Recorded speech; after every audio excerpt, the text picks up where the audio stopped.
Pode te assentar, querido. Abra sua Bíblia. Mudar um pouquinho, né? 2 Crônicas. Segundo livro das Crônicas. Bom dia. Dá um sorriso para a pessoa do seu lado, ainda que seja com os olhos, né?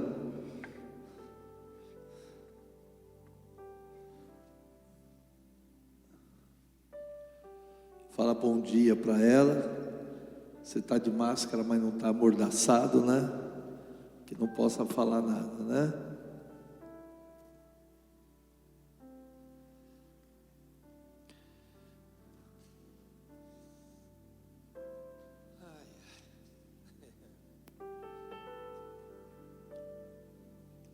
Estou meio passado aqui, porque eu não sei nem por onde começo hoje. E eu queria lembrar, a gente falou esses dias aí, ontem, né? Os dois períodos que nós tivemos ontem à noite aqui, sobre desenvolvimento, né? Então, pense sempre daquele ponto de vista.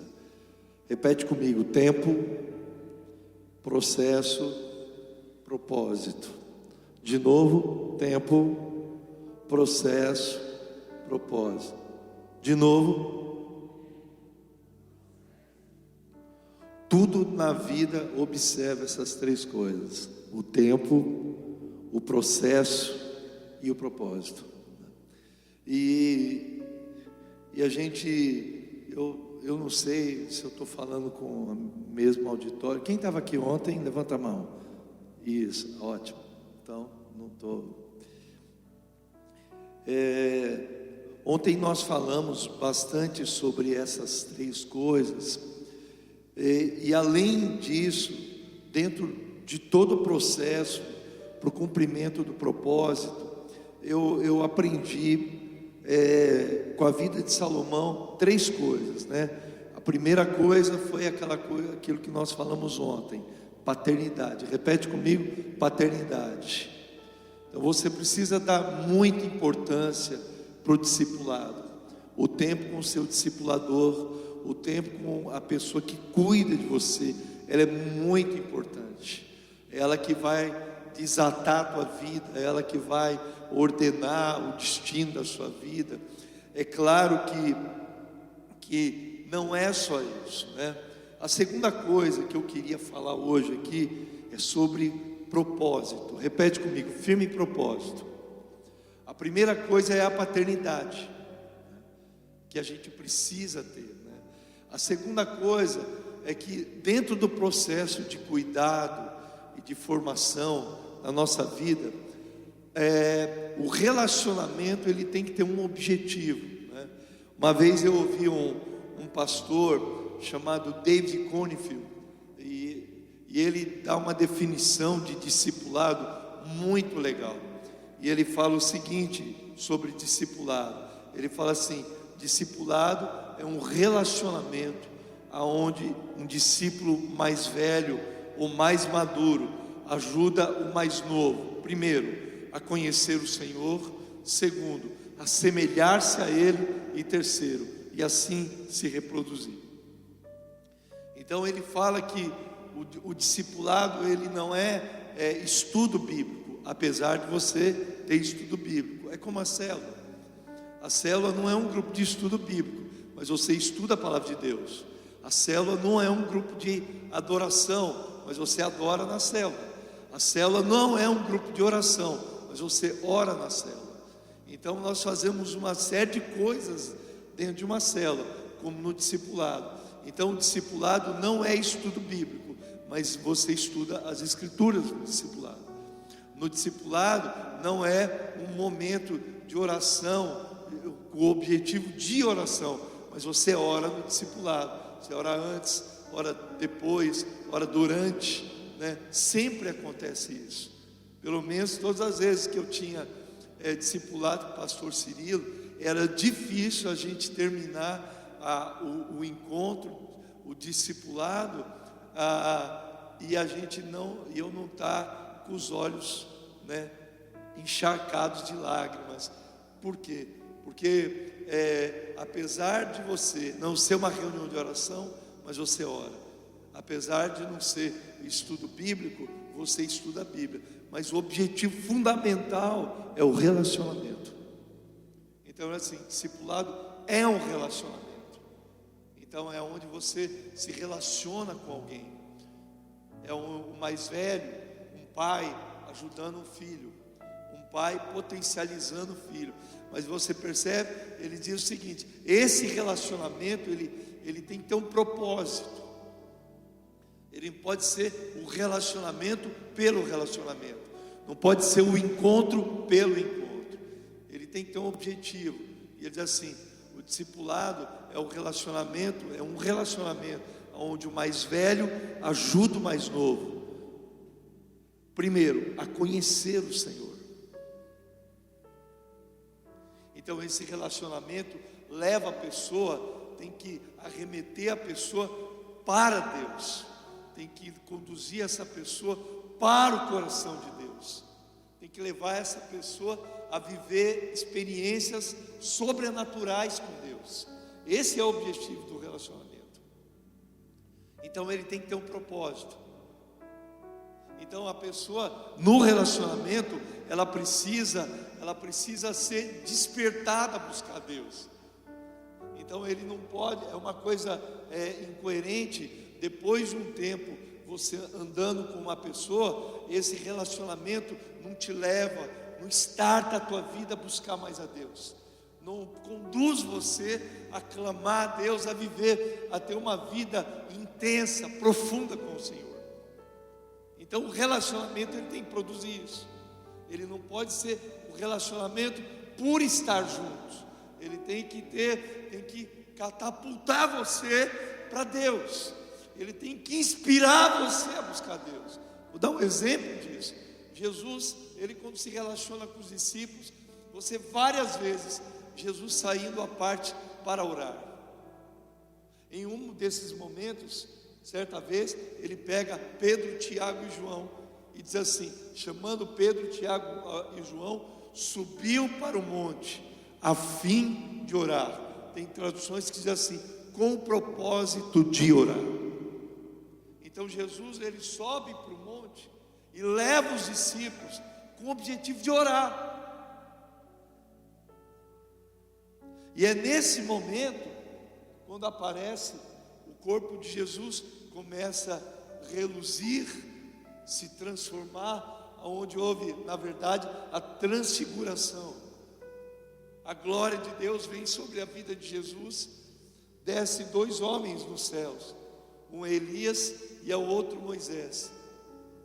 Aquela experiência mudou tudo na vida dos discípulos. Mudou tudo. De repente um deles resolveu falar, Senhor, vamos preparar aqui 3 barracas. E as 3 barracas não eram para eles, para Pedro, Tiago e João. As 3 barracas eram para Jesus, para Moisés e para Elias. E eles ficam tão impressionados com aquela manifestação de Deus tão poderosa,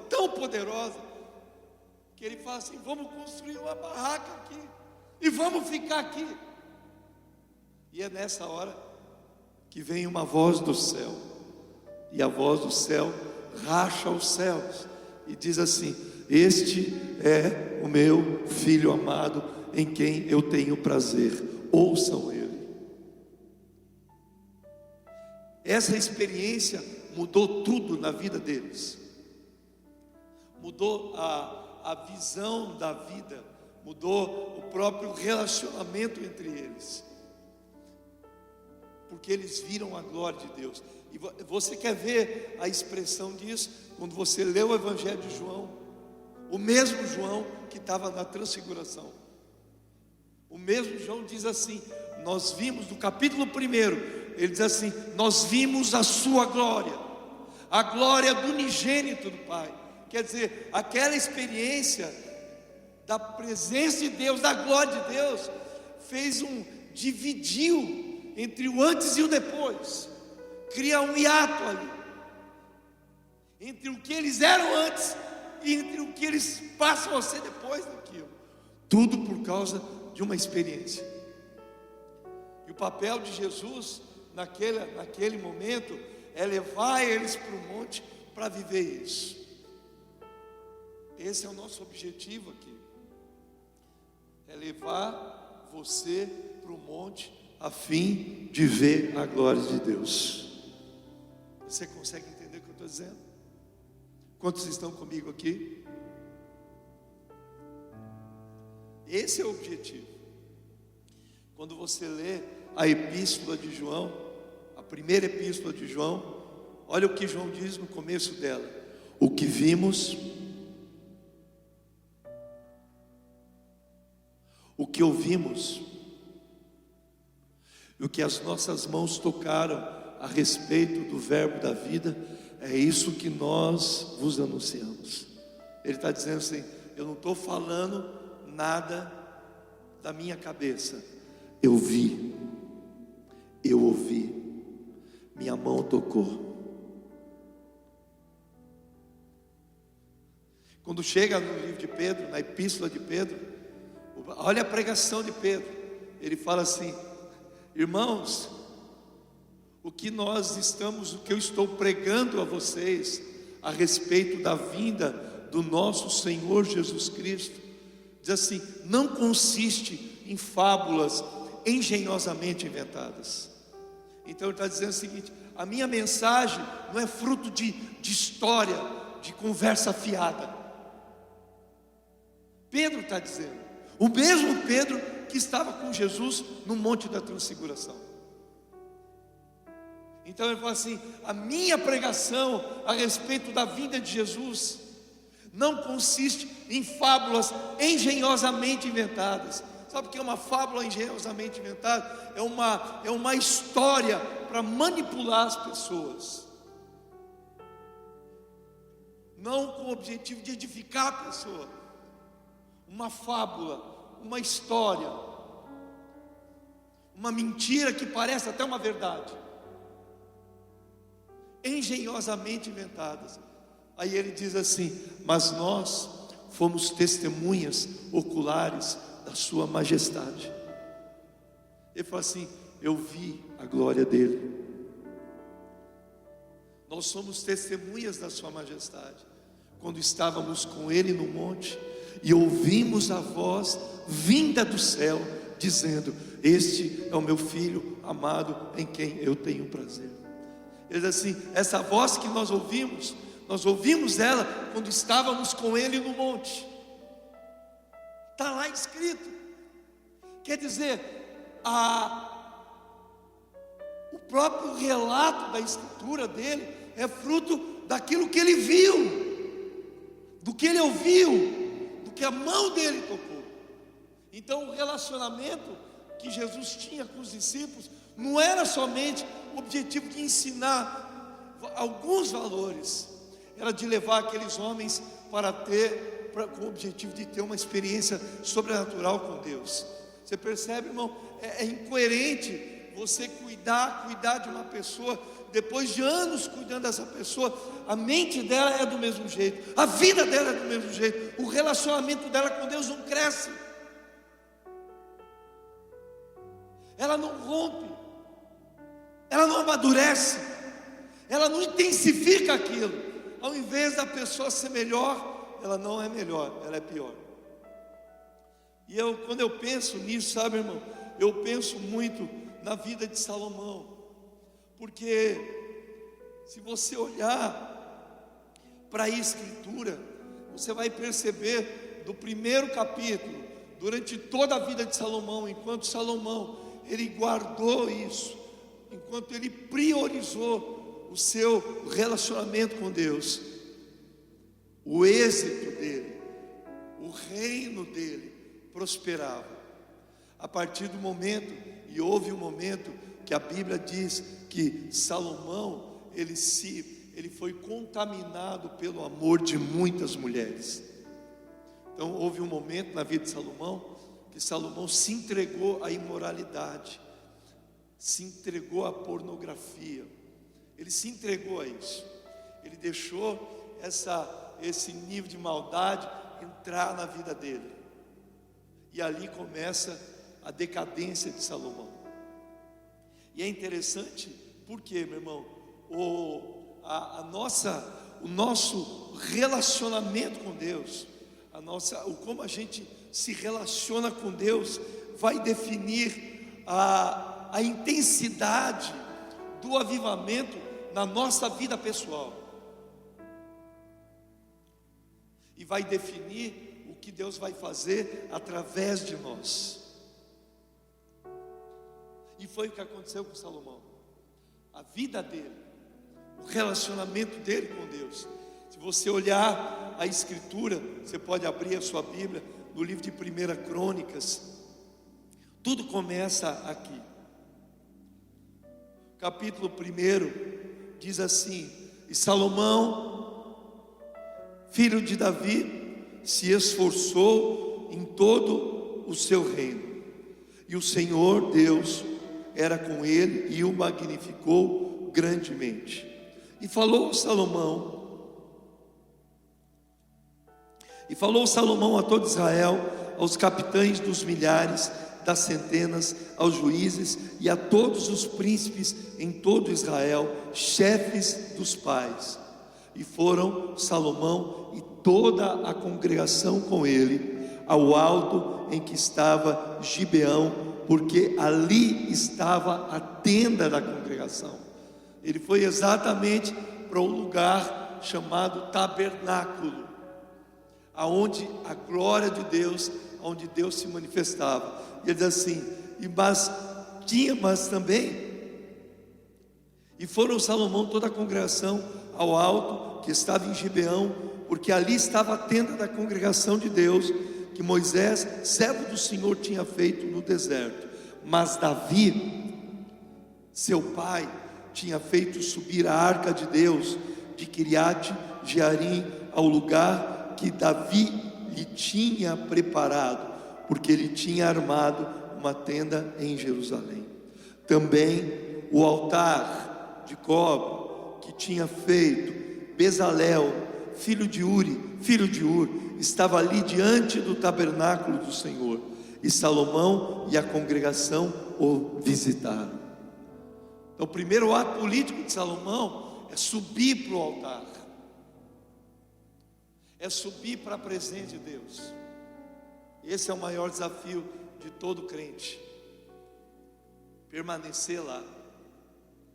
E ele continua dizendo: e Salomão ofereceu perante o Senhor, sobre o altar de cobre que estava na tenda da congregação, ofereceu sobre ele 1000 sacrifícios, quase 5 milhões de reais, transformando em arroba de bois. 16 arrobas sem um boi, 300 reais a arroba do boi, dá 4 milhões e 800 mil. Foi essa a oferta que Salomão colocou no altar. Pense nisso. Ele está começando a vida dele, ele está começando o reinado dele. Então eu vejo, e é engraçado, meu irmão, que quando você lê as Escrituras, você vai entender uma coisa: Deus, Ele não rejeita o espírito quebrantado, Ele não rejeita o coração contrito. E a Bíblia diz: o Senhor não despreza isso. E se tem uma coisa que o Senhor aprecia, é isso. Se tem uma coisa que alegra o coração de Deus, é isso. Se tem o que desperta um sorriso no Senhor, é isso. Um homem no altar, um homem oferecendo sacrifício no altar, um homem se entregando no altar. Ele não resiste a isso. E a Bíblia diz que Deus, ao coração contrito e ao espírito quebrantado, o Senhor não desprezará. Quer dizer, Deus nunca despreza isso, e Ele nunca se esquece disso. Ele nunca vai se esquecer daquilo que nós fazemos diante dele. Como a Bíblia diz, que o nosso trabalho não é vão no Senhor. E ele diz assim: Deus não é mentiroso para esquecer. Deus não é o homem para esquecer. Deus não se esquece disso. Cada oferta, cada ato de adoração, cada ato de entrega, cada lágrima, no livro de Apocalipse diz que há um cálice nas mãos do Senhor que contém a oração dos santos. Cada lágrima que nós derramamos diante do altar, Deus não esquece. Alguém diz o seguinte, que Deus não fica devendo nada para ninguém, e é verdade. Nós negligenciamos isso. A gente negligencia o nosso relacionamento com Deus. A pessoa às vezes passa o dia todo sem buscar a Deus, sem se aproximar de Deus. Passa às vezes o dia todo sem se dedicar às Escrituras. E a pessoa passa às vezes a vida inteira assim. E eu acho tremendo, sabe por quê? Porque a indiferença espiritual, ela, na verdade, ela gera indiferença da parte de Deus. Ainda que Salomão tivesse um pai, ele precisava de entender que ele precisava estar no altar. Ele teve um pai, e o papel do pai foi fazer isso. Se tem uma coisa que qualquer pessoa fala de Davi, pode falar qualquer coisa, ele pode não ter sido um bom pai com os outros filhos, em razão da ausência, do erro dele. Mas se tem uma coisa que Davi ensinou para esse menino, foi permanecer no altar, foi buscar a Deus. E isso a gente precisa entender. Um discípulo, quando olha para nós, ele tem que olhar para a gente e ele tem que se inspirar em nós. Ele tem que olhar para você e ter fome de Deus. Ele tem que olhar para você e falar assim: eu quero ser como ele, eu quero buscar Deus como ele, eu quero viver esse relacionamento, eu quero passar pelo caminho que ele passou. E Davi faz isso. Davi cumpriu perfeitamente esse objetivo com a vida de Salomão. Ele levou esse menino a fazer, o primeiro ato político dele foi a mesma coisa que Davi fez. Davi, quando assume o reino em Israel, a primeira coisa que ele fez foi mandar buscar a arca.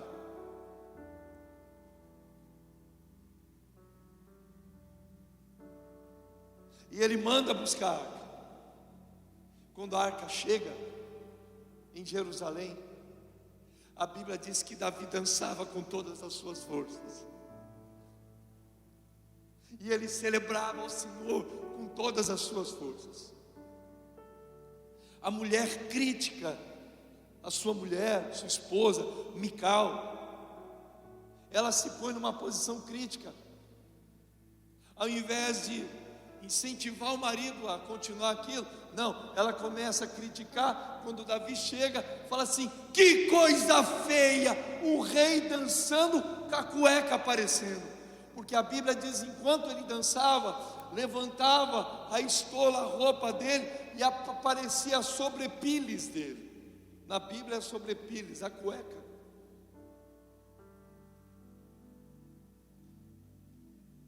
E sabe como que Mical terminou? Estéril.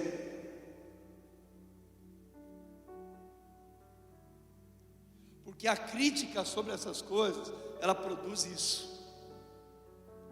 Produz morte. Uma vida estéril, uma vida improdutiva. A paixão de Davi incomodava a Mical.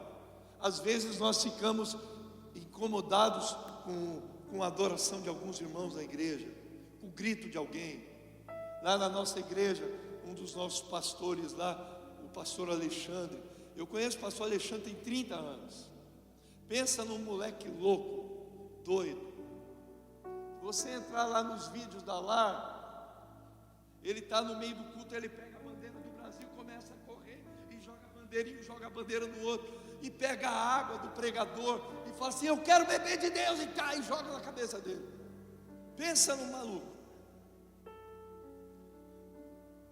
Alguém pode julgar a atitude do Alexandre, mas eu conheço a vida do Alexandre, eu conheço a paixão do Alexandre. O Alexandre chega no culto, ele senta assim na beirada da plataforma, abre uma bolsa de caneta, deve ter umas 400 canetas lá, hidrocor lá, todo tipo de caneta, e ele tem um ciúmes daquelas canetas, e ele marca tudo na Bíblia, ele escreve tudo, ele vai com o tablet dele, e ele vai e pensa numa tocha, numa bomba pregando. O moleque é uma explosão, moleque no sentido, não é no sentido, né, negativo, né? Pelo tempo que eu conheço ele sempre foi daquele jeito. Eu conheço ele há 30 anos. A gente ia às conferências lá em Belo Horizonte, nas alturas do Fogo e Glória, ele ficava assim, essa maluquice ele faz há 30 anos, não é coisa, é coisa dele mesmo.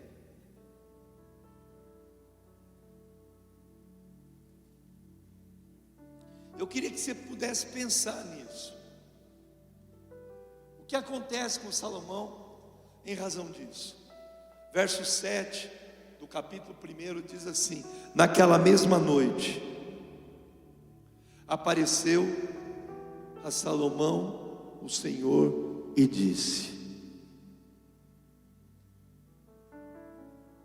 É uma resposta imediata a um coração, a uma entrega. Não esperou daqui um ano, foi imediata. Na mesma noite, naquela mesma noite. Quando eu estou dizendo que Deus não resiste ao coração contrito e o espírito quebrantado, Deus, Ele não aceita a indiferença. A sua indiferença, ela não atrai o coração de Deus. A sua frieza jamais vai produzir isso.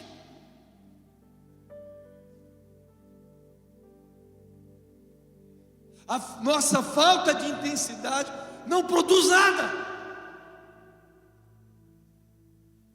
A inquietação das pessoas não produz nada. Às vezes as pessoas não sabem porque não saem do lugar. E eu vou te falar que Salomão chegou onde chegou por causa disso. Se você olha o capítulo 9, quando a Bíblia diz que a rainha de Sabá ficou fora de si, o que ela viu? Ela viu a casa de Salomão, ótimo. Viu os empregados de Salomão, muito bom. Mas a Bíblia diz que ela viu como Salomão subia para a casa do Senhor todos os dias. Quer dizer, quase 15 anos depois desse primeiro capítulo aqui, Salomão continua subindo todos os dias à casa do Senhor. E é lógico que Deus, Ele não vai ficar indiferente com alguém assim. É lógico que Deus vai dar uma resposta. É lógico, é claro isso. Não é fake news, não é uma aparência, é real isso aqui. Naquela mesma noite Deus apareceu a Salomão e disse: pede-me o que quiseres, que eu te dê. Fala assim, pede. Lembrei da história do mineiro. Eu tenho que contar uma piada, não consigo ficar sem contar. Mineiro foi no monte orar. Chegou lá no monte, começou a orar, apareceu o anjo do Senhor para o mineiro. Aí ele fez um pedido para o anjo. Aí o anjo falou assim: ó, o Senhor me mandou aqui para cumprir 3 desejos do seu coração. Parece até o gênio da lâmpada, mas não é. É o anjo do Senhor. Qual é o primeiro desejo seu? Aí o mineiro pensou. Falou assim: ó, eu queria um queijo bem grande, um queijo enorme, um queijo frescal bem bom, bem mineiro. Aí o anjo falou: um queijo? Eu falei: é um queijo. Aí ele: tá bom. E pá, apareceu o queijo. O mineiro abraçou o queijo, falou assim. Aí o anjo falou assim: qual é o seu segundo pedido? Aí o mineiro pensou. Ele falou assim: ó, eu posso pedir outro queijo? Ele falou: pode pedir outro queijo, sim. Mas você pode pedir tantas outras coisas. Ele falou assim: eu queria outro queijo. Aí o anjo foi lá e deu o queijo. Qual é o seu terceiro pedido? Aí ele pensou, falou: eu estou solteiro, sabe? Eu queria casar, eu queria uma mulher bem bonita. Queria uma mulher bonita, crente, que ela já vem do céu cheia do Espírito Santo. E para não me dar dor de cabeça, para não conviver com aquela mulher endemoniada dentro de casa. Eu quero uma mulher cheia de Deus. Aí o anjo falou assim: uai, eu achei que você ia pedir um queijo. Aí o mineiro olhou para ele: uai, pode?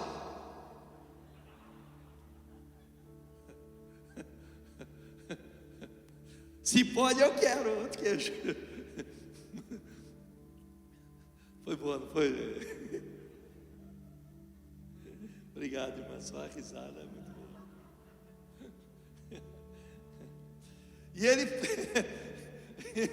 E ele fala assim: pede o que você quiser, eu vou te dar. E nessa hora, e Salomão, verso 8, disse a Deus: tu usaste de grande beneficência com meu pai Davi, e a mim me fizeste rei em seu lugar. Agora, pois, ó Senhor Deus, confirme-se a tua palavra dada ao meu pai Davi, porque tu me fizeste rei sobre um povo numeroso como o pó da terra.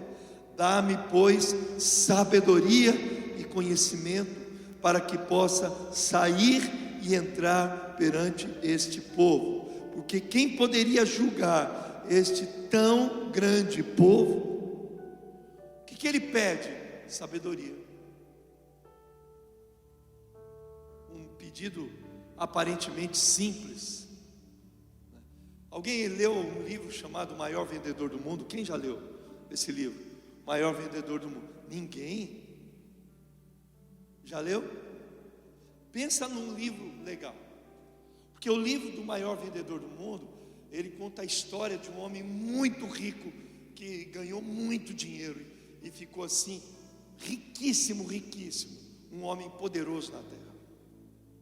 No final da vida, aquele homem, ele pega toda a riqueza dele e ele começa a entregar a riqueza dele para alguns funcionários, amigos, empregados, servos que trabalharam para ele.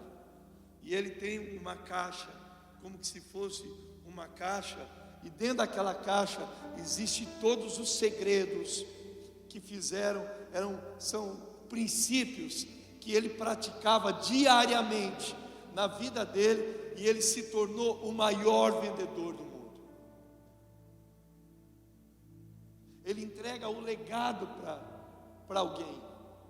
Ele falou assim: eu não vou te dar dinheiro, mas eu vou dar o segredo de como você se tornar um homem rico. Toda a história é baseada nisso. E ele está em busca de alguém para entregar aquilo. Porque o segredo é a sabedoria. E Salomão, ele quer a sabedoria para poder entrar e sair na nave. Pegou? Você está pegando tudo, né? Ele quer, fala assim: me dá sabedoria para que eu possa entrar e sair perante esse povo. Porque tudo que você vê aqui, irmãos, são decisões tomadas.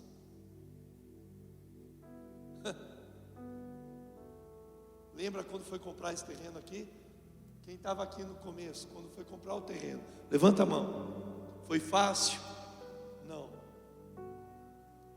Sabe quanto que era? O valor do terreno era 3 milhões. O cara baixou para 1,5 milhão. Mesmo assim, é um dinheiro para a época que a igreja não tinha, e não tinha nem como ganhar, e nem como buscar isso. O que foi necessário? Sabedoria. E ele pede a Deus isso, que a sabedoria resolve tudo. A sabedoria ajuda você a tomar decisões acertadas. A sabedoria ajuda você a lidar com as pessoas, administrar os relacionamentos. A sabedoria. E é isso que Salomão pede. Ele falou assim: eu só quero sabedoria. Eu quero a sabedoria. E Deus dá para ele. Olha a resposta de Deus. Então, verso 11: disse Deus a Salomão: porquanto foi esse o desejo do teu coração, e não pediste riquezas. Você percebe? A inteligência de Salomão era diferente. Ele não queria dinheiro, ele queria sabedoria para ter ele. Quando você lê o livro de Deuteronômio, quando o Senhor fala com o povo de Israel, ele chega, já está prevendo, fala assim: quando vocês entrarem na terra que o Senhor teu Deus te dá, e vocês tiverem construído casas, e tiverem ouro, prata, e tiver gado, e tiver muita coisa, não se esqueçam do Senhor. Parece que Deus está prevendo que o povo, quando tem dinheiro, fica endemoniado. Não pode ter dinheiro. É por isso que muita gente vive dentro daquela palavra: o Senhor é o meu pastor e nada me faltará. Ele só tem o necessário, ele não tem o abundante e nem o mais que abundante, só tem o necessário. Porque tem gente que não sabe viver com o abundante, ela tem que ter só o necessário, porque o dia que ela tiver mais do que isso, ela se perde, ela esquece de Deus. Ela quer um carro para vir para a igreja. Quando ela tem um carro, ela vai para a praia.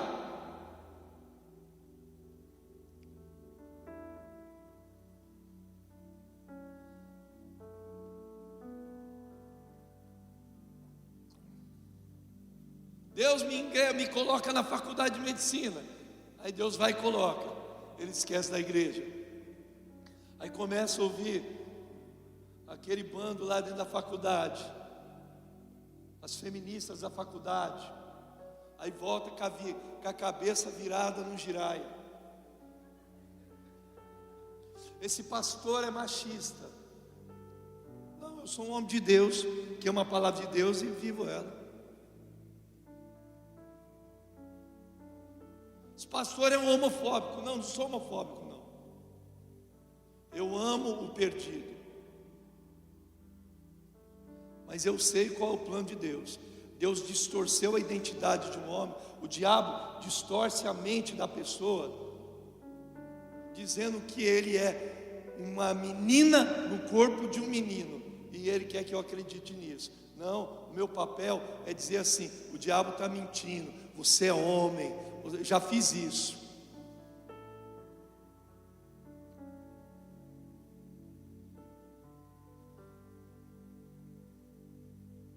Um cabeleireiro chegou, ele era, como é que fala quando não é homossexual, quando ele usa roupa de mulher, tem um nome isso? Não. Travesti. É um homem travestido de mulher. Ele tinha seios, gastou dinheiro. E eu cheguei e eu tinha cabelo grande, E eu sempre ia hidratar no salão da irmã lá, hidratar o cabelo. Minha mulher que fazia eu fazer isso. Mas eu nunca fiz chapinha, diante de Deus eu falo isso.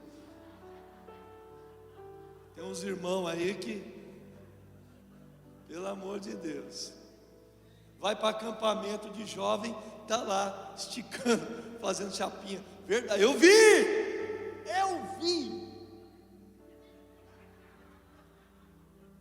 Baita do negão. Falei, negão, pelo amor de Deus, faz escondido isso pelo menos, mano. Tá queimando o filme aí. Tá doido. E é engraçado, meu irmão, que nesse dia é a sabedoria para as coisas. Esse menino, eu ia lá e ele queria, ai pastor, deixa eu colocar a mão no teu cabelo. Eu falei, aqui não, eu sou um nazireu. Verdade, porque eu tenho um voto de nazireu.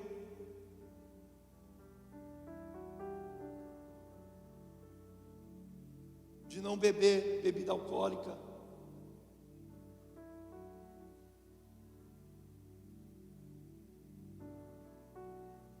E eu deixei o cabelo comprido como sinal do voto. O cabelo era para me lembrar disso. Você é um santo homem de Deus. Você tem que ser santo. O irmão vai ter dificuldade se fizer um voto desse, né, santo?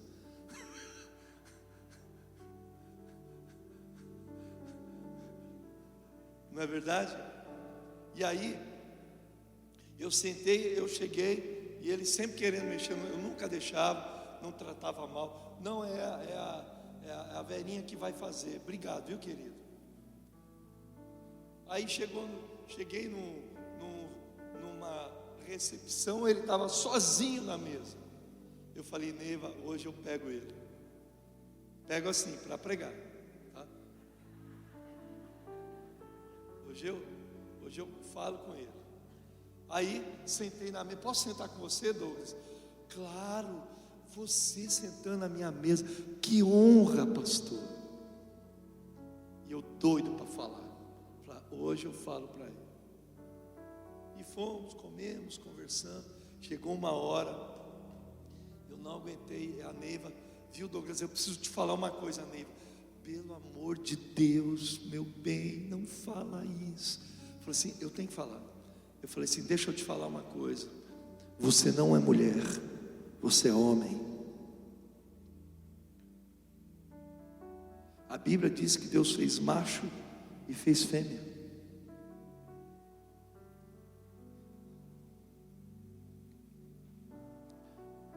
Não existe nem comprovação científica da ideia não existe isso. Não existe.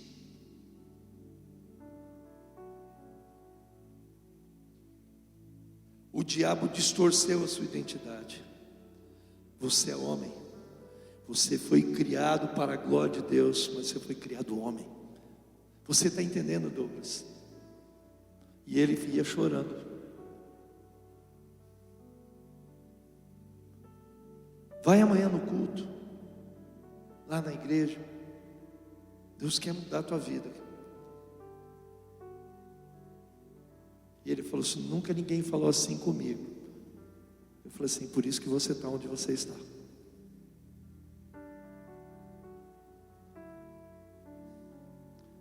Porque o evangelho é o poder de Deus, você entende? Mas a sabedoria de Deus, ela resolve isso. Ele ficou com aquilo na cabeça uma semana. Eu sou um homem, eu não sou mulher. Eu sou homem, eu sou homem. Quando teve a Páscoa na igreja, terminou o último dia da festa da Páscoa lá na igreja. O Douglas falou, você pode ir na minha casa, pastor? Posso, agora, depois do culto. Eu falei, tá bom, nós vamos depois do culto. Quando eu cheguei na casa dele, todas as roupas de mulher estavam em cima da cama dele. Ele falou, pastor, eu sou homem e eu aceito essa identidade de homem.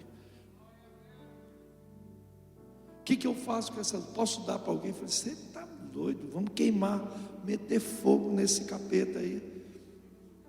sei lá onde você usou essas roupas, meu filho. Pastora, não é muito bom não. Eu falei, então larga para lá. Ele operou, tirou os seios, fala grosso hoje. Eu tinha que corrigir ele o tempo todo. Aí ele falou assim, pastor, glória a Deus. Eu falei, fala igual homem, Douglas. Fala igual homem. Chegava rebolando, né? Falou assim, rapaz, eu repreendo essa anaconda dentro de você. Você rebola demais, rapaz. Você percebe? Mano, discipulado hard. Nível hard. Agora, voltando para Salomão. Mas você percebe, querido, que a vida desse homem, ela é marcada pelo altar.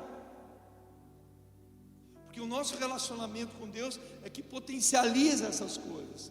É o nosso relacionamento com Deus que potencializa tudo na nossa vida. E eu entendo, sabe, meu irmão, que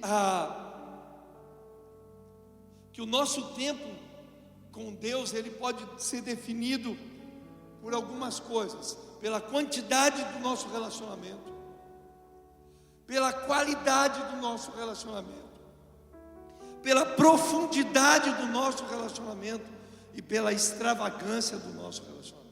São 4 coisas. Então, o relacionamento com Deus, o que vai definir são essas 4 coisas. É o quanto tempo eu gasto com Deus, o quanto tempo eu gasto com Ele, ou a qualidade desse tempo. Não é somente o quanto a pessoa fica, mas é o como ela fica nisso. A profundidade disso também define o como que vai ser tudo na nossa vida. E tem uma pessoa assim que eu amo e admiro demais, é um homem chamado pastor Antônio Cirilo. Se você olhar para a história do pastor Cirilo, ele nasceu no norte de Minas Gerais, no Vale do Jequitinhonha. É como morar na Caatinga. Caatinga é lugar mais, como é que é? No sertão, isso. É como morar no sertão. É o lugar mais seco. Sol, falta de água, falta de tudo. Onde o Estado não vai.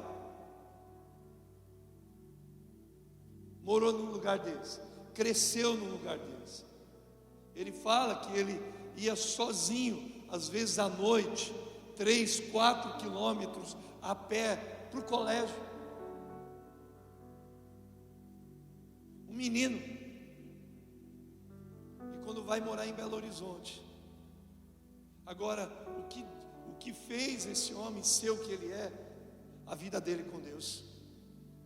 Eu conheço o pastor Cirilo tem 30 anos. Nós estudamos juntos no seminário. Eu lembro até hoje, o pastor Altair, o deão do seminário, a gente na capela orando, ele e outros, e alguns pouquíssimos alunos, de madrugada, orando e a gente gritando. Aí o pastor Altair grita: ô calorada! Vocês não conseguem orar mais baixo, Deus não é surdo. Mas foram aqueles momentos que fizeram a gente ser o que a gente é hoje, que nos lançou no futuro.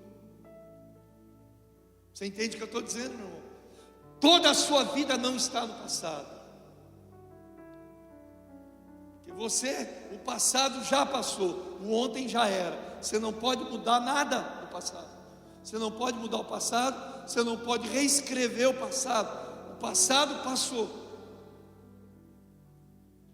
É por isso que a Bíblia fala assim: não vos lembreis das coisas passadas, nem considereis as antigas. Paulo dizendo: as coisas velhas já passaram. porque o passado não pode mudar nada. O que você tem diante de você? O futuro. Aleluia, aleluia. A gente só tem o futuro. Você tem o hoje e tem o amanhã. E esse momento aqui, daqui 1 hora, já é passado. Mas esse momento pode definir o seu futuro. O que você faz hoje pode definir para onde você vai, o que você vai ser, aonde você vai chegar. E isso, no caso de Salomão, foi fruto do altar. Do altar, da fome dele com Deus. O maior desejo de Salomão era construir uma casa para Deus. O que ele queria? Eu quero construir uma casa para o meu Deus. Sabe, um homem que tem um propósito de vida, que tem um objetivo de vida, não é um crente que vem no culto e está como a música do Zeca Pagodinho: deixa a vida me levar e me leva eu. Não, ele tinha um destino, ele tinha um propósito, ele tinha um objetivo. Qual era o objetivo dele? Edificar uma casa ao nome do Senhor. Eu quero construir uma casa para o meu Deus. Mas não era somente construir uma casa por construir uma casa. Olha o que ele diz, capítulo 2: determinou Salomão edificar uma casa, verso 1, ao nome do Senhor, como também uma casa para o seu reino. E contou Salomão 70.000 homens de carga, 80.000 que cortassem na montanha, e 3.600 inspetores sobre ele. E Salomão enviou a Irão, verso 4: eis que estou para edificar uma casa ao nome do Senhor meu Deus, vírgula.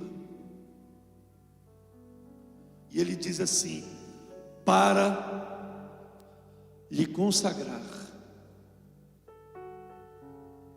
Ele fala assim: eu vou construir a casa para lhe consagrar, para queimar incenso, para queimar perante ele incenso aromático, e lhe apresentar o pão contínuo da proposição, e os holocaustos da manhã e da tarde, nos sábados, nas festas da lua nova e nas festividades do Senhor nosso Deus, o que é a obrigação perpétua para Israel.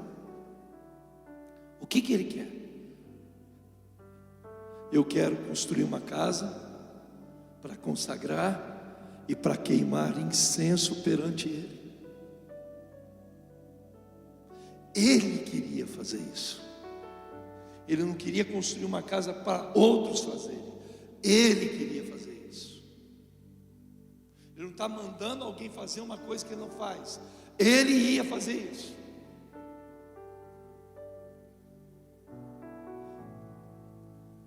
Então o objetivo dele era esse. Quando você vai lendo as escrituras, e vai lendo, e vai lendo, e vai lendo, está intimamente ligado a isso.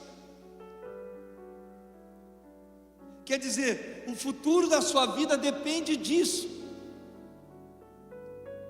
do quanto você gasta o seu tempo com Deus, da qualidade desse tempo, da profundidade desse tempo, da extravagância que você tem nesse tempo. Quando você faz isso, vai acontecer 4 coisas na sua vida. Primeiro, o tempo de duração da visitação de Deus na sua vida. O quanto tempo vai durar isso?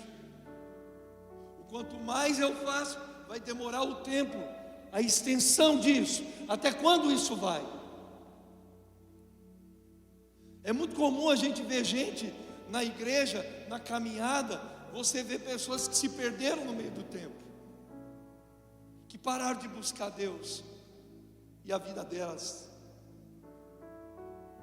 foi para o buraco.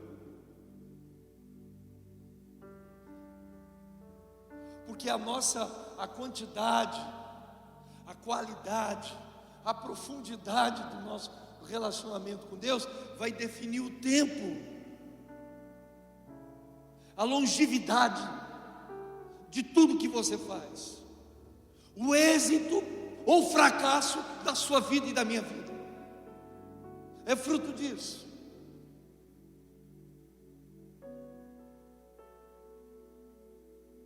Quanto tempo vai durar? É como avivamento. O avivamento sempre é marcado pelo tempo de duração dele, pela profundidade da visitação de Deus no nosso meio. Sabe, irmão, mais do que barulho, profundidade que produz mudanças significativas na vida das pessoas. Nós podemos hoje de manhã virar tudo aqui, dependendo da qualidade, da quantidade, da profundidade, do nível de extravagância que você quer, vai definir até onde você vai e para onde você vai.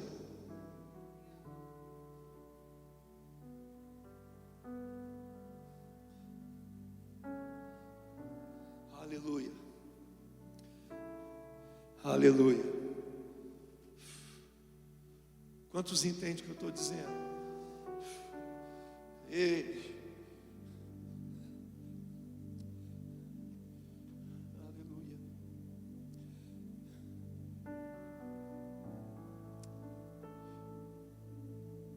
Esses dias Deus me deu uma palavra lá na igreja,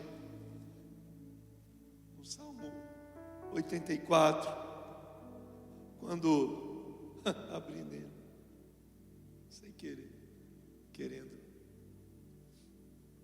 Olha o que o salmista diz: quão amáveis são os teus tabernáculos, Senhor dos exércitos. A minha alma está anelante, a minha alma desfalece pelos atos do Senhor. O meu coração e a minha carne clamam pelo Deus vivo.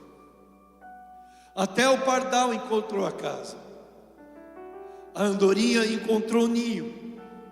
Eu encontrei os teus altares, Rei meu e Deus meu. Bem-aventurado os que habitam na tua casa, louvar-te-ão continuamente. Quer dizer, essa fome por Deus leva você a ser um adorador continuamente, permanentemente, todos os dias, o dia todo.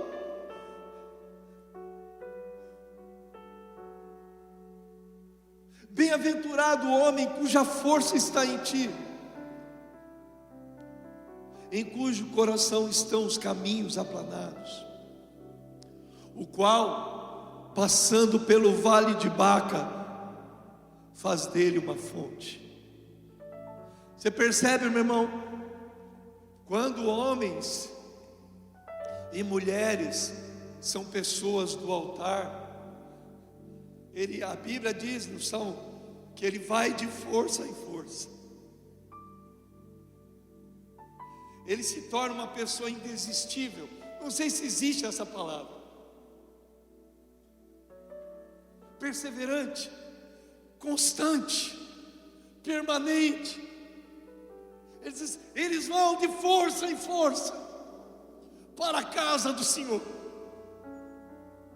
E eles fazem o vale de Baca um manancial de águas. Sabe o que é o vale de Baca, irmão? É o deserto.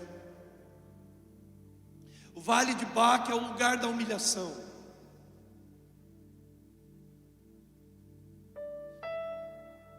Esse tipo de gente não fica se vitimizando quando está no vale de Baca. Pelo contrário, Ele faz o vale de Baca se tornar um manancial de águas. Ele transforma a geografia do lugar. Ele transforma o que está no lugar, o que é ruim, porque Ele é alguém faminto pelos altares de Deus. Não é o que está em volta dele, é o que ele carrega dentro dele. É aquilo que está dentro dele, é aquilo que arde dentro dele, é o que queima dentro dele. E ele faz assim, esse homem, ele faz o vale de Baca um lugar de sequidão,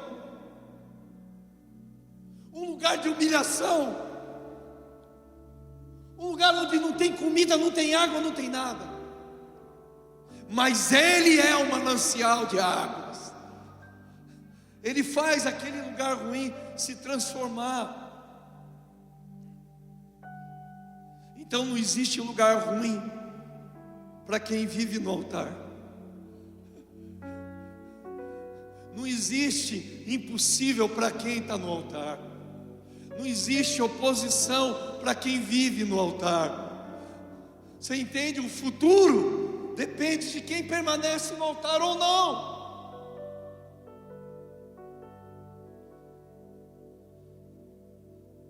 De fazer esse lugar ruim no manancial de águas, de uma situação ruim, de uma família ruim, de um emprego ruim, de um ambiente no seu trabalho ruim, fazer esse lugar um manancial de águas. Sabe quem consegue fazer isso, mano? Quem está no altar, quem permanece no altar. E eu acho tremendo, porque tem 3 figuras aí: a casa, o ninho e o altar. O pardal encontrou a casa, a andorinha encontrou o seu ninho, e ele diz assim: eu encontrei os teus altares, Rei meu e Deus meu.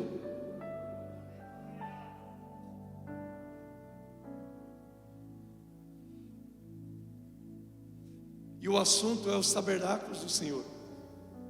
O assunto é a presença de Deus. Como é bom a presença de Deus. Como é bom a glória de Deus. Toda mudança significativa que aconteceu na minha vida aconteceu no altar.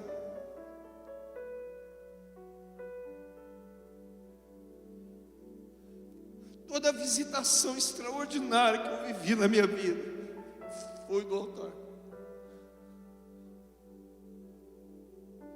A cura da minha alma aconteceu no altar,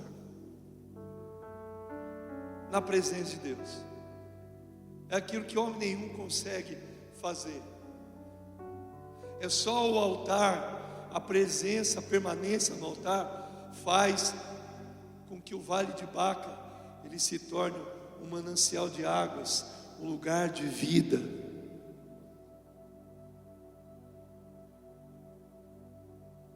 O altar de Deus.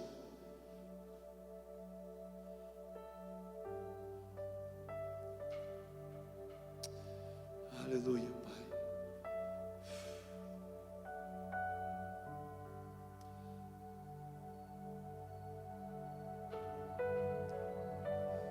Aleluia, Pai.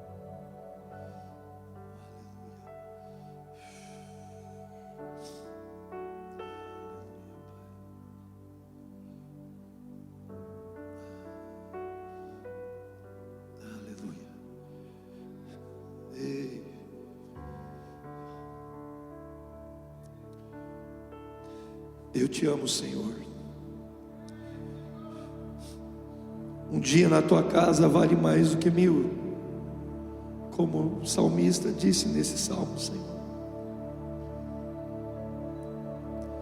Um dia na sua casa vale mais do que 1000. Sabe o que ele disse? Eu preferia estar na porta da casa do Senhor. Eu não preciso nem entrar.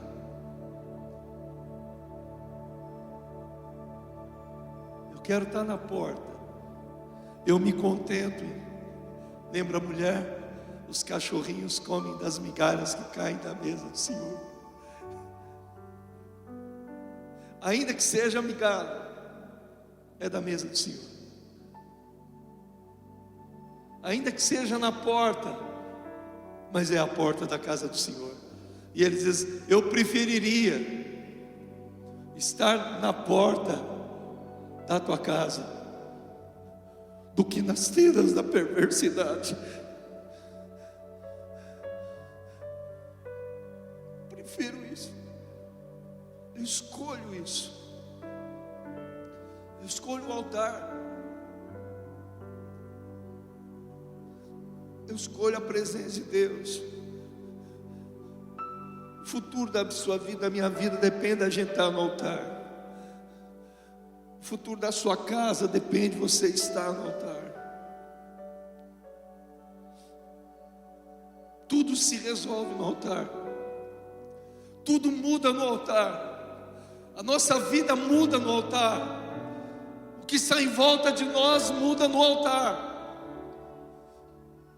O deserto pode ser o pior lugar. O pior lugar. Quem está no altar faz do vale de Baca um manancial de águas.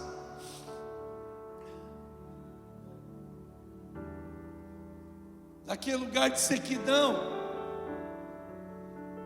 uma fonte. Eu ouço direto alguém dizer assim para mim: nossa, eu prego o ministro no Brasil todo. Já preguei em igreja presbiteriana, igreja batista fria.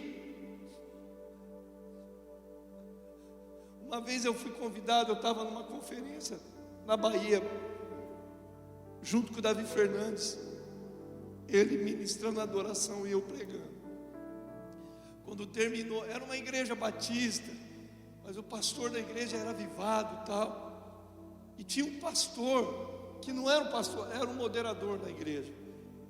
Ele falou assim: você iria na minha cidade, aqui na Bahia? Eu falei: vou. O nome da cidade é Itaperoá. A cidade tem 500 anos, é quase da idade do Brasil. E eu fui nessa cidade. Eu cheguei lá, comecei a pregar. Preguei no primeiro dia. A glória de Deus veio no lugar. Não é por causa da gente, é por causa de Deus. Para mim, na minha interpretação, eles estavam habituados com aquilo. Aquilo era o dia a dia da igreja. Foi no segundo dia a mesma coisa. No terceiro dia explodiu tudo. No domingo à noite, o pastor foi me levar para o hotel e falou assim: você tem noção do que aconteceu aqui? Eu falei: não. Eu falei: foi uma bênção, né, pastor? Ele falou assim: cara, essa igreja é tradicionalíssima. Você não sabia, pastor? Eu falei assim: não, cara.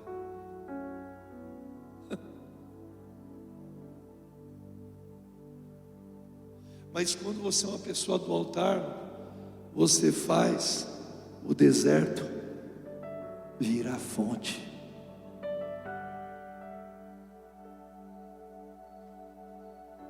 Quando o líder de célula entende que ele tem que ser uma pessoa do altar,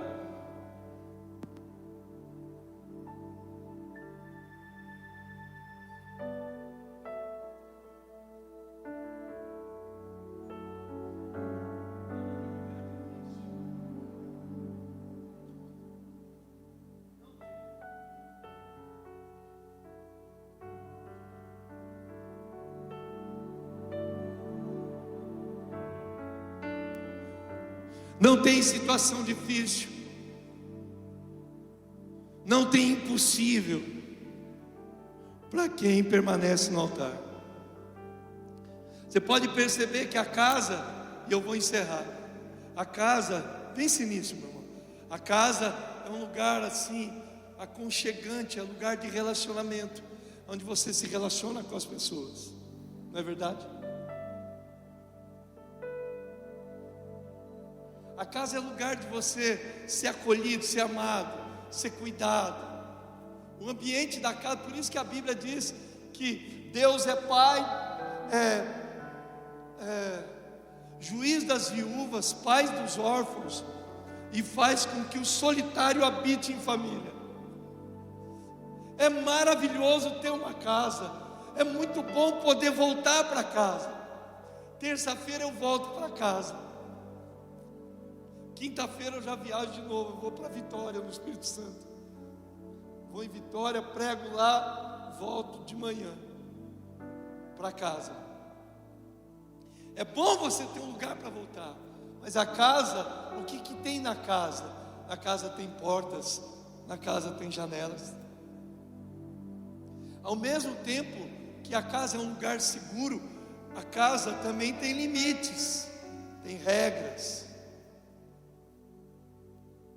Na casa você tem muro. Na nossa imaturidade, nós achamos e acreditamos que os muros é para nos prender, nos privar de alguma coisa, não é verdade? Mas o muro é para proteger, as portas é para nos proteger. Na casa existe uma particularidade: você entra na casa e você pode sair da casa, você vai e volta. O ninho é aquilo que eu falei ontem. O ninho tem 3 objetivos: origem, você nasce no ninho, você é gerado no ninho. Como a igreja é assim, ela é casa do Pai. É maravilhosa a casa, mas o ninho também. O ninho é lugar onde as pessoas nascem no ninho. No ninho acontecem todas as transformações. Aquela ave feia, pelada, parece um demoninho, um capetinha, né? Mas é um passarinho, filhote, acabou de nascer. As penas vão nascendo, ele vai passando por uma transformação. No ninho você é transformado. O ninho é quente, é aconchegante, é confortável, é bom estar no ninho, é seguro estar no ninho. No ninho você come na boca, você não planta nada. A mãe, a ave, ela vem e alimenta os filhotes na boca. Ele não planta nada, não caça nada, é a mãe que faz tudo. E ela alimenta o pardal na boca.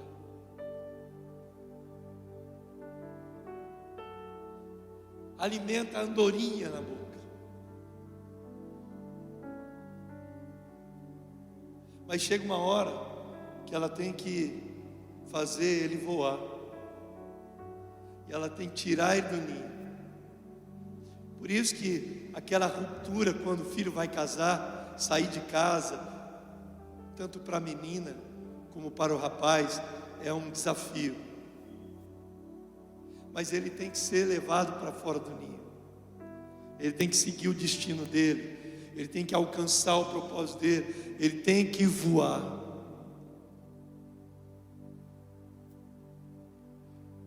O altar é diferente. Quem sobe no altar, sobe para morrer.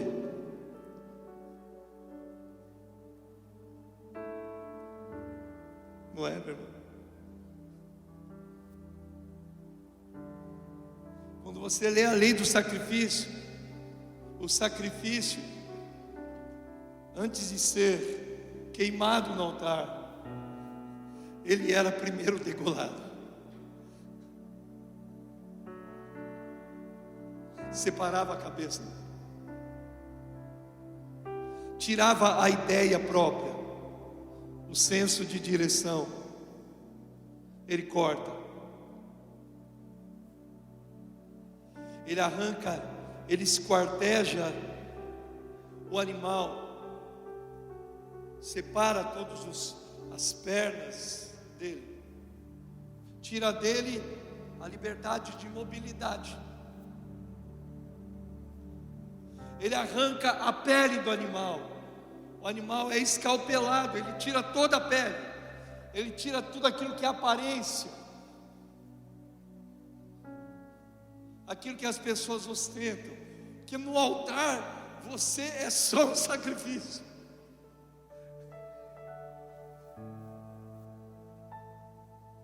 É lá no altar. Sabe por que tem pessoas que nunca mudam de vida quando elas vêm para a igreja? Porque elas encontram na igreja uma casa, elas encontram na igreja um ninho, mas elas nunca encontram um altar. Porque um altar ele morre.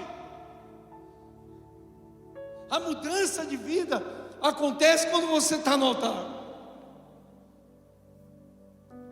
É quando o velho morre, é quando a vida velha acaba,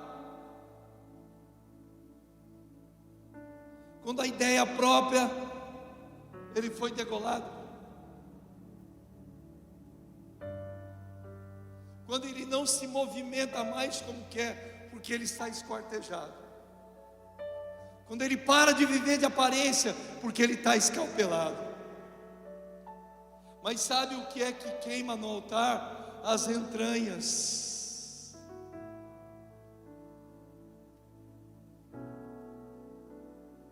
São colocados no altar. Quando a Bíblia fala do homem interior, são as entranhas.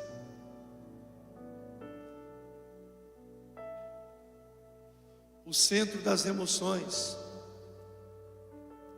da vontade, é onde você sente. A alma são as emoções e a vontade.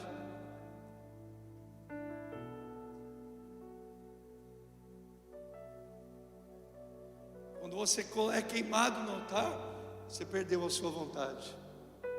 Não é mais você, é Cristo em você. A pergunta é bom ter pai? É muito bom.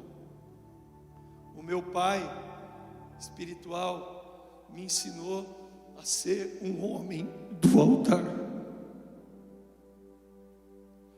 Eu levanto todos os dias 5:30 da manhã para orar, todo dia.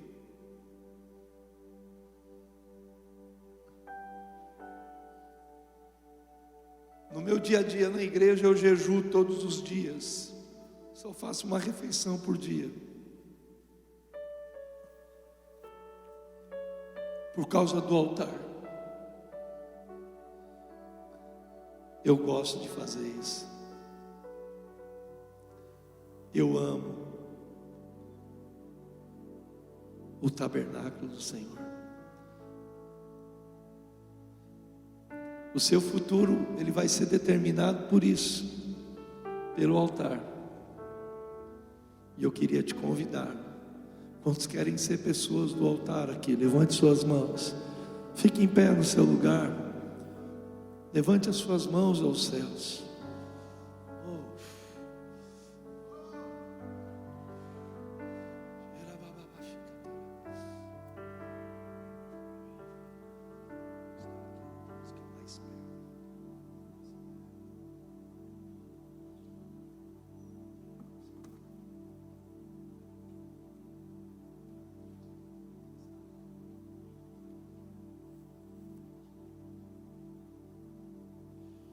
Levante suas mãos aos céus.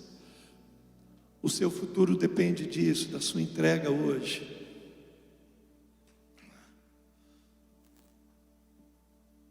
E eu queria te chamar, sai do seu lugar, vem aqui à frente.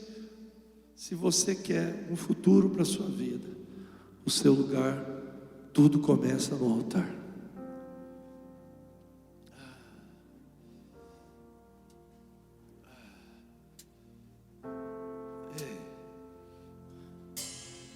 Oh Deus.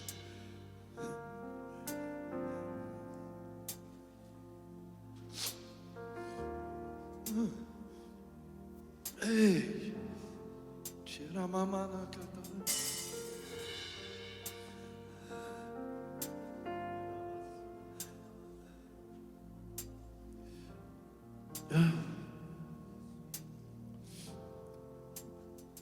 Todo aquele que estiver no altar, ele faz com que o vale de Baca da sua vida se torne no manancial de águas.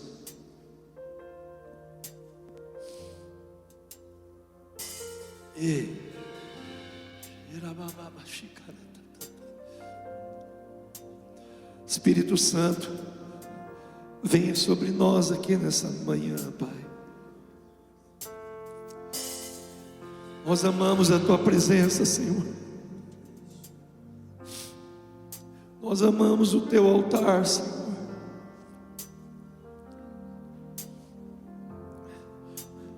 Nós queremos edificar um altar perante o Senhor nessa manhã aqui, Pai. O futuro da nossa vida.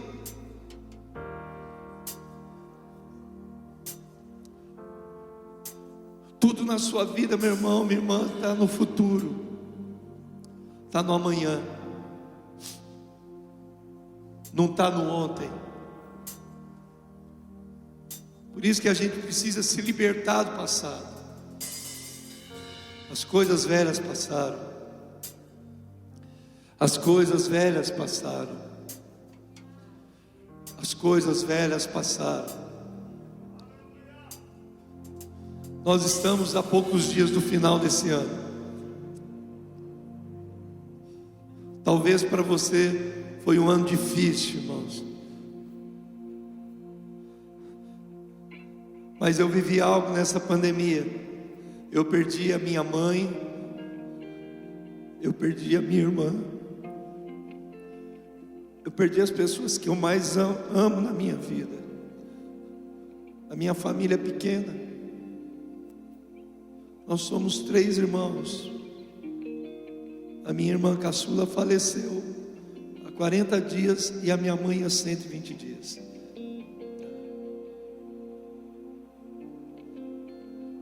E o desafio é fazer desse deserto, do Vale de Baca, um manancial de águas. E eu posso te falar com certeza, esse tempo tem sido um dos tempos mais poderosos da minha vida, que eu mais tenho orado, que eu mais tenho buscado, que eu mais tenho queimado, que eu mais tenho jejuado,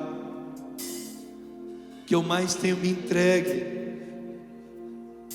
porque eu sei que Deus tem um futuro para mim, e Ele tem um futuro para você, mas o seu futuro depende só de você decidir a estar no altar. No altar. O altar é o seu lugar. O altar é o lugar de entregar tudo. O altar é o lugar de você entregar tudo. Alguns dizem que Salomão entregou tudo que ele tinha no altar. Ele só tinha aqueles 1000 bois. Ele entregou todo o que ele tinha. Todas as cabeças de boi que ele tinha, colocou tudo no altar, tudo no altar. E a única coisa que ele queria não era riqueza, não era ver os inimigos mortos. A única coisa que ele queria era sabedoria. Deus me dá sabedoria, eu preciso de um futuro.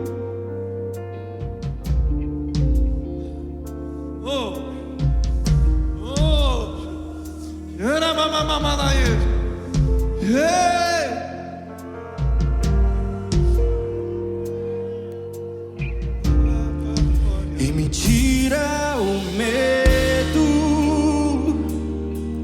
que me faz dizer: Moisés, suba em meu lugar, e me faz entender que a tempestade é você, a chuva forte é você, o vento forte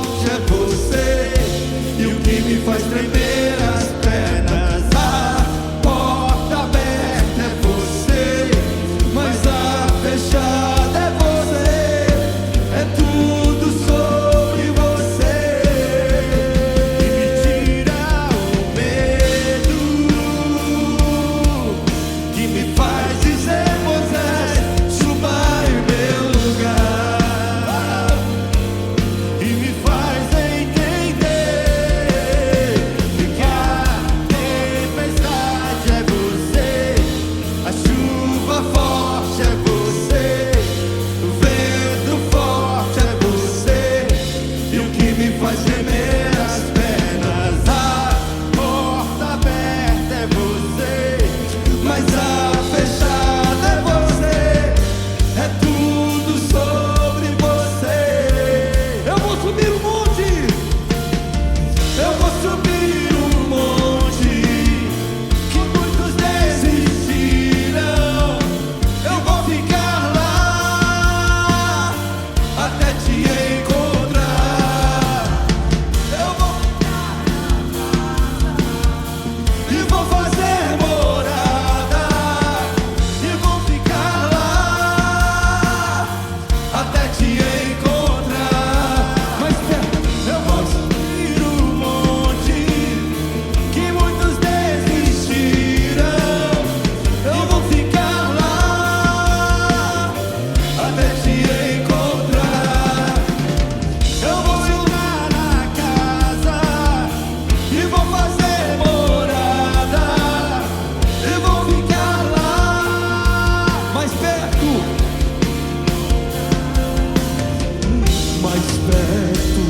do monte, mais perto da face, me espanto com o contexto da tua glória. Mais perto da glória, é mais perto da morte. O medo quer me parar, então me tira o medo que me faz dizer: Moisés, suba em meu lugar, e me faz entender que a tempestade é você, a chuva forte